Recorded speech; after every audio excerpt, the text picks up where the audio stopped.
Selamat datang di video ini. Jepang berupaya meningkatkan koordinasinya dengan Amerika Serikat dalam membatasi ekspor teknologi tinggi ke Tiongkok. Hal ini terjadi setelah pembicaraan antara Presiden AS Joe Biden dan mantan Perdana Menteri Jepang Fumio Kishida yang menjanjikan kerja sama militer dan intelijen yang lebih erat. Tokyo juga berencana untuk membatasi penjualan peralatan manufaktur semikonduktor kepada perusahaan-perusahaan Tiongkok. Namun, masih ada pertanyaan mengapa AS masih memiliki pengaruh besar terhadap keputusan strategis Jepang. Industri semikonduktor Jepang terjebak dalam dilema, di mana mereka berupaya mempertahankan kehadirannya di pasar Tiongkok sambil tetap berpegang pada kontrol ekspor AS. Banyak pihak yang menganggap tindakan Jepang berisiko, mengingat tujuan Washington untuk mengisolasi Tiongkok. Meskipun Jepang enggan menentang tuntutan Barat, masih dipertanyakan apakah Jepang mampu memutuskan hubungan ekonominya dengan Tiongkok. Industri semikonduktor merupakan landasan pertumbuhan ekonomi global dan menjadi titik fokus dalam pertikaian antara Amerika Serikat dan Tiongkok. Jika Jepang benar-benar memutuskan hubungan dengan Tiongkok atas desakan AS, konsekuensinya bisa sangat parah. Situasi Jepang rumit karena sangat terhubung dengan Tiongkok, mitra dagang terbesarnya. Volume perdagangan antara kedua negara mencapai 266,25 miliar dolar dalam beberapa tahun terakhir, menyoroti kedalaman hubungan ekonomi mereka. Ekspor Jepang, terutama mesin dan teknologi, memainkan peran penting dalam mendukung sektor manufaktur Tiongkok, menjadikan Jepang sebagai mitra utama dalam pertumbuhan ekonomi Tiongkok. Jepang juga merupakan pemasok utama peralatan manufaktur semikonduktor, yang penting untuk memproduksi segala sesuatu mulai dari ponsel pintar hingga komponen otomotif. Perusahaan-perusahaan Jepang, seperti Tokyo Electron dan Nikon, sangat penting dalam industri ini karena teknologi mereka menggerakkan pabrik-pabrik di seluruh Tiongkok untuk memproduksi barang-barang baik untuk pasar domestik maupun internasional. Barang-barang ini seringkali memenuhi aplikasi teknologi tinggi, semakin memperkuat peran kritis Jepang dalam rantai pasokan semikonduktor global. Perusahaan-perusahaan Jepang juga telah melakukan investasi yang signifikan di Tiongkok, dengan investasi langsung melebihi 1 triliun yen pada tahun 2022. Investasi ini mendukung upaya modernisasi Tiongkok dan memperkuat kepentingan Jepang di kawasan tersebut. Hubungan ini tidak hanya bersifat ekonomi tetapi juga mendorong inovasi dan pertumbuhan timbal balik yang semakin mempererat keterkaitan Jepang dalam perekonomian lokal Tiongkok. Industri otomotif menunjukkan hubungan yang kompleks ini. Produsen mobil Jepang seperti Toyota dan Honda sangat bergantung pada pemasok Tiongkok untuk komponen-komponen penting, yang menciptakan rantai pasokan yang tidak dapat dengan mudah digantikan. Toyota, misalnya, khawatir bahwa pembatasan ekspor semikonduktor dapat memicu pembalasan dari Tiongkok, yang berpotensi mengganggu akses terhadap mineral penting yang diperlukan untuk produksi. Gangguan tersebut tidak hanya akan berdampak pada Jepang, tetapi juga akan bergema di pasar global. Saling ketergantungan ini menjelaskan mengapa Jepang tidak memutuskan hubungannya dengan Tiongkok, namun malah mencari cara untuk tetap menjaga hubungan tersebut. Di tengah meningkatnya ketegangan, industri semikonduktor global menghadapi prospek fragmentasi saat Amerika Serikat dan sekutunya berupaya memisahkan diri dari Tiongkok. Industri yang tadinya bersatu ini bisa terpecah menjadi dua rantai pasokan yang berbeda. Jepang, yang mengarahkan hubungannya dengan AS dan Tiongkok ke arah yang lebih maju, menemukan tantangan dalam mempertahankan keseimbangan ini. Keselarasan Jepang dengan kebijakan ekspor teknologi AS telah menimbulkan gesekan, tidak hanya dengan Tiongkok, tetapi juga dengan perekonomian Jepang sendiri. Dengan mengikuti jejak AS dan mengumumkan pembatasan pada peralatan manufaktur semikonduktor, Jepang berisiko mengasingkan mitra ekonomi pentingnya. Meskipun Tokyo telah membatasi ekspor teknologi, termasuk 23 jenis peralatan manufaktur semikonduktor utama. Langkah ini tampaknya lebih simbolis daripada substansial, mengingat pendapatan signifikan yang masih diperoleh dari pasar Tiongkok.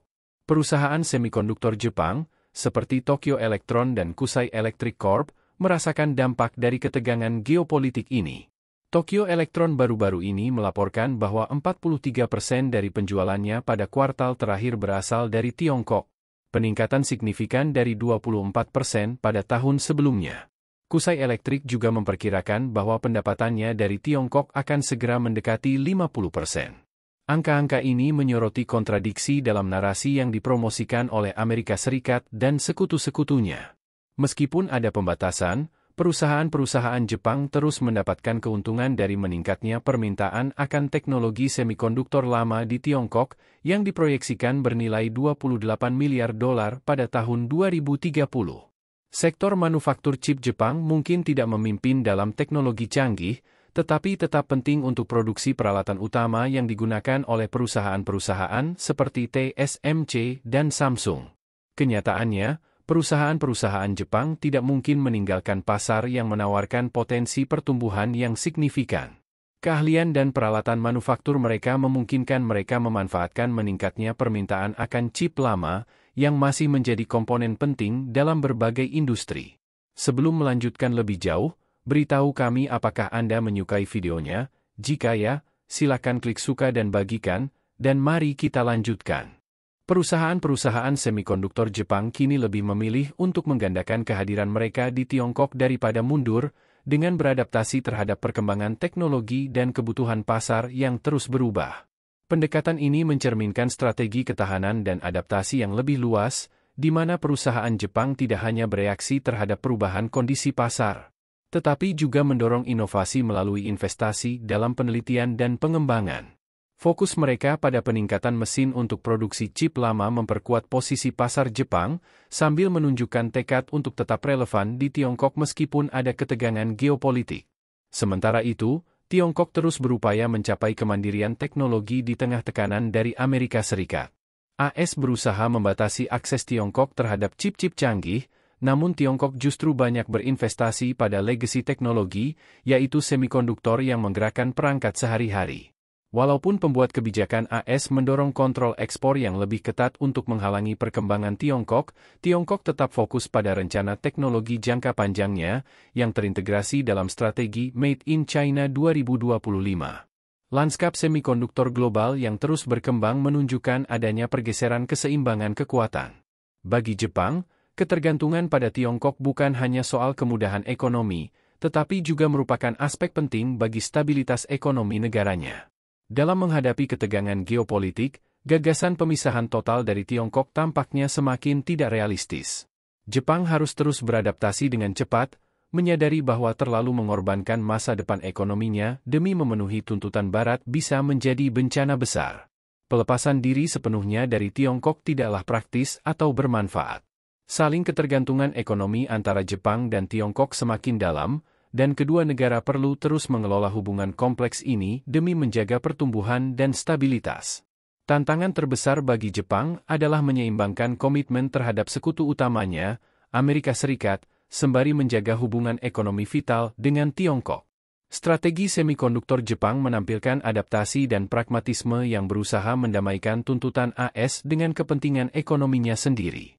Selama masih ada peluang pertumbuhan, Jepang akan terus menjalin hubungan dengan Tiongkok, meskipun menghadapi kekuatan geopolitik yang saling bersaing. Keputusan Jepang ini tidak hanya akan menentukan lintasan perekonomiannya, tetapi juga akan mempengaruhi dinamika industri semikonduktor global dan perdagangan internasional. Di dalam negeri, pemerintah Jepang juga menghadapi tekanan dari industri semikonduktornya yang sangat bergantung pada pendapatan dari Tiongkok. Kekhawatiran muncul mengenai hilangnya pasar besar ini, yang dapat melemahkan posisi kompetitif Jepang di pasar global. Selain itu, opini publik di Jepang cenderung skeptis, dengan banyak yang mempertanyakan apakah menjauh dari Tiongkok benar-benar menguntungkan negara tersebut, terutama mengingat dampak ekonomi yang signifikan dan minimnya alternatif yang layak. Stabilitas regional juga menjadi perhatian. Kebijakan Jepang tidak hanya mempengaruhi negaranya sendiri, tetapi juga menimbulkan efek riak di seluruh Asia. Negara-negara Asia Tenggara, misalnya, melihat hubungan Jepang dengan Tiongkok sebagai faktor penstabil dalam perdagangan dan diplomasi regional. Perubahan signifikan dalam sikap Jepang dapat menciptakan ketidakpastian, memengaruhi cara negara-negara lain mengelola hubungan mereka sendiri dengan Tiongkok dan Amerika Serikat. Keseimbangan ini sangat rumit, dan keputusan Jepang akan membawa konsekuensi yang melampaui batas negaranya, mempengaruhi stabilitas ekonomi dan politik di seluruh kawasan Asia dan dunia. Bagaimana pendapat Anda mengenai video ini? Jika Anda punya pendapat, silahkan tuliskan pendapat Anda pada bagian komentarnya.